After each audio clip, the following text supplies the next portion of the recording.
we knew the fundamentals of playing tennis, but we didn't know if the person across the net from us was going to hit a forehand or a backhand, if they were going to lob it or if they were going to jam it down. And so you just kind of learn who you are, learn the fundamentals, and you go with the flow. And so I feel like I have a good sense of who Sam was and who Sam has been and who he's becoming. And I'm really excited to do our last 16 days of filming. And I can hear a groan, even though no one's here. I can hear people going like, maybe that's just me. Maybe that's my mindset going, but I feel like I'm ready to go with the flow. Something I changed about the character, probably his diet. Because at this point, Dean is more likely to die from heart disease than a vampire. So, fair enough. Yeah, there we go. True story. All right. Hunter Life SPN. Hello, my name is Vittoria. Vittoria. Did you imagine at the beginning of the series that it would have this proportion that is today with 15 seasons? No. No, not at all. That's why everybody we meet in the industry is like, God, I can't believe that show is still going. And we're like, it's still going? Or, that show's still on? I obviously nobody could have predicted that this show would have lasted this long. I think early predictions were that the show could really go for a successful run of like 3 to 5 seasons. And that is a very successful run of any show. Yeah. So the fact that we went 3 times that is it's unheard of, and it certainly was not predicted by any means. But I think that because of the world that Eric had created, it just lent itself to a continuous exploration of it. And luckily, we had some very brilliant people manning the helm of taking the story on to new levels and to greater lengths, and so it's been quite a ride. We certainly don't ever know where we're going, but they say life is about the journey, not the destination, and we have certainly been on a long and beautiful journey for 15 years that we never expected. So yeah, I agree with Ackles. We were hoping to get a back 9 pickup, which in TV speak is, when you do your pilot, you get picked up, you usually get 13 episode order. So you get basically the first half of season 1 plus a few episodes. And we were like, man, I think we got something. Like, I think we might go a full season. Remember, we had a guy who worked on the show the first couple of years, and he would always be like, yeah, y'all going 10 years. Y'all going 10 years, buy a house. And it was like, he was one of these folksy guys, kind of old school, the Teamster. And every time we'd be like, yeah, he's like, mark my words, you're going 10 years. And we were like, well, I hope so, but, don't cash the check. And it turns out he was wrong, but not wrong in the way that... Yeah, little did he know. 15, pal. We were right about him being wrong. That's right. So we were the fools, I suppose. No, it's been, and frankly, and this is obviously on camera, so maybe I shouldn't say this, I feel like the show could go 15 more, honestly. Like, I feel like we have so much that we could do, so many stories we could tell, but I feel like we're going to deliver episode 327 and all the ones before it with some gusto and with 100% dedication, and then we'll see from there. But this certainly went further than I would have ever dreamt. Oh yeah. Okay, Dragon Embers. What prop do you want to take from the set when it's over? Jensen? Prop. Yeah, prop. Wheels. What's that? Not wheels. Props don't have wheels. Props don't have wheels. You know what I'd really like, but they're not gonna part with that for a lot of reasons, but the Colt. Oh. I think that would be super cool because it was built for the show, and it just has, you know, I think it was such an important piece of the show, and it's just cool, and it also still has some of my blood on it from when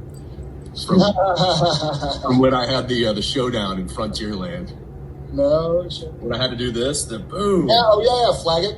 Yeah, that hammer was so hard to pull back that it just literally ripped my palm open. So I think I should just own it for that sake. That I bled on it. Well, I don't know. There's what. If Elon Musk keeps going the way he's going, then we will be able to clone you based on the Colt. So maybe that should go to like a museum, Smithsonian. Perfect. All right. Like thousands of Ackles. Ackles? Acoli? Acoli. Pluralize your Acoli. Yeah. Acoli everywhere. What? Yeah. I don't know. I could think of a ton, but that's certainly one that I would like that I probably won't get. What about you? So many, and there may have been a few little bits here and there that nobody would ever miss or even know they were part of the show. That have gotten misplaced. Yeah, they get lost. You know, things move and between seasons. That mean a lot to me, though. If somebody walked in my house, they wouldn't know anything about it. But if I were to take one of the kind of integral props from the show, I got to go with the demon knife. For several reasons. Demon Blade's good choice. Demon Blade's a good choice. And, you know, I think when the conversation happens with Tom and Shep and Odette about, like, why did Uncle Jensen kill Mom? I can be like, well, I'm not sure, but here's the weapon. Here's from the crime scene itself. Right. Also, when I make some mistake, which I do often, and Jen gets mad at me, I can just hold it as self-defense and be like, this has killed you once before. Don't make me call Jensen. So I think the demon knife would be, the demon blade would be pretty awesome. And I don't know if everybody knows this out there, but when it was created, you know, they created the hilt of the blade that you hold and then the blade itself, but it was put on inverted. So actually when you hold the knife, you're holding it upside down. Holding it upside down. But since it made it to camera that way, it had to stay that way for the entire run of the show. So it's kind of a neat little, you know, I love the little asterisks or the little, I think it's the mistakes that make something perfect. And so I think it's a neat little... Happy accident. Yeah. All right. Emma Shane. I'm currently in high school right now, and you started the show the year I was born. Do you think you were more of a Sam or Dean in school? I mean, I was certainly more of a Sam. Yeah, I was probably a healthy blend of the two. You know, Dean, I feel like Dean would have gotten a little bit, he would have been more resistant of authority and rule following. I try to keep it in the you know, keep it in between the lines. For the most part, I probably had and hung around with a group of friends that liked to toe the line a little bit more than I. So I was tempted to do things that probably, you know, Sam wouldn't do. But yeah, I'd say as far as the mischievous aspect of it, I was probably a happy blend of both. Yeah, I was Sam through and through. I loved academics. I loved school. I was a math guy and still am. Still love doing weird math puzzles and riddles and whatnot. So, and I don't think I was anywhere near as brave as Dean is, you know. I wasn't as tough as Sam, but I certainly, I still do love school. One of these days, I'd like to go take some more. But Emma, kick ass. Senior year might be a little strange. Our hearts and thoughts go out to you and all the other seniors out there. But yeah, I think I'd go with him. Okay, Luisa Fernandez. Luisa _ Fernandez. Hey boys. Hey. Which is your favorite line of the show and why? Brazil loves you. Love Brazil. Favorite line of the show. Whew, there's been so many. Do you have one offhand? I mean, I lost my shoe. Makes me laugh. That's so stupid. And I remember filming it, by the way. I remember vividly filming that scene in that alley. And I was like, and they had to go clean. So there's a bit of I don't know how to say this other than there's a bit of drug use in Vancouver. And so they send people the day before to clean it and like bleach the entire alley and get rid of needles and other kind of drug paraphernalia. And then they send somebody the day of as well. And so they're like, well, don't wear your shoes into your trailer after you go from set. Like, take your shoes off before you go into your trailer so you're not tracking whatever there is there.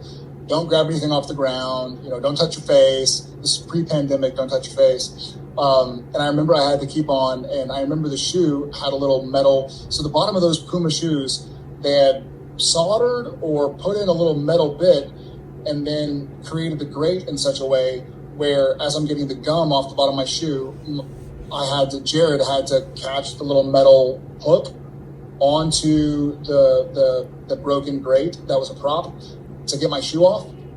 And I remember I had a tough time with it at first. It was kind of in a weird part of the shoe in the arch or something. But I remember filming it vividly. I lost my shoe. What kind of low sodium freaks don't have salt? I do love me some salt. So that stuck out. There have been so many. Those Family Don't End in Blood. Family Don't End in Blood. Driver Picks Music. Yep.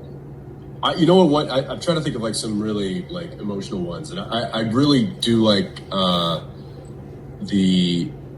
I guess it was kind of Dean's death scene after he got the crap beat out of him by Metatron. But when Dean says, "I'm proud of us," dude, I was gonna say that exact. I'm not a word of a lie. Yeah, because I feel like that line is something that could be used almost every season from one brother to another brother. Just like looking at what they've done, looking at what they've accomplished, or looking at what they've survived. And they could both easily look at each other and just be like, "I'm proud of us." I think that's a big underline quote of the show. I agree totally, yeah.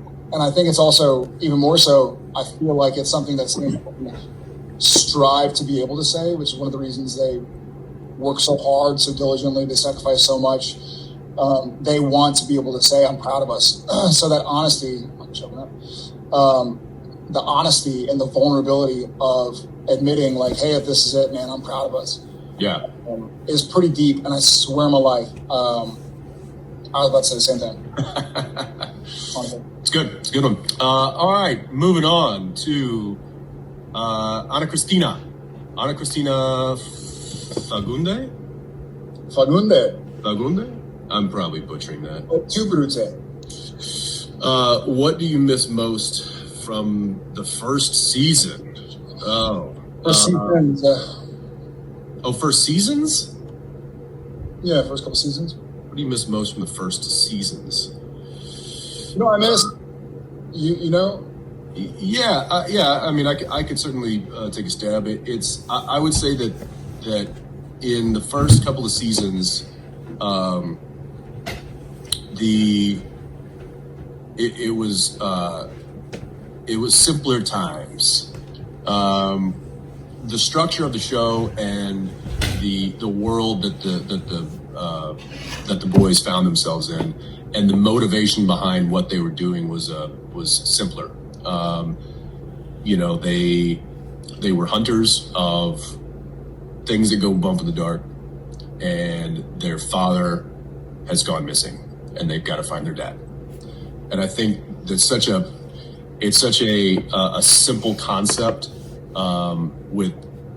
with such a giant road in front of them, that I miss that kind of like setting out on a very clear-cut objective and journey, and not knowing exactly what lays in store, but having that kind of clear motivation, I think is something that we continued to have throughout the years. But I think it just, as the world expanded, it became more complicated, and as characters came on, it expanded then to like heaven and hell, and there were demons and the angels, and it was God, and like, so it got really, really big and a very complicated world that these guys then had to navigate.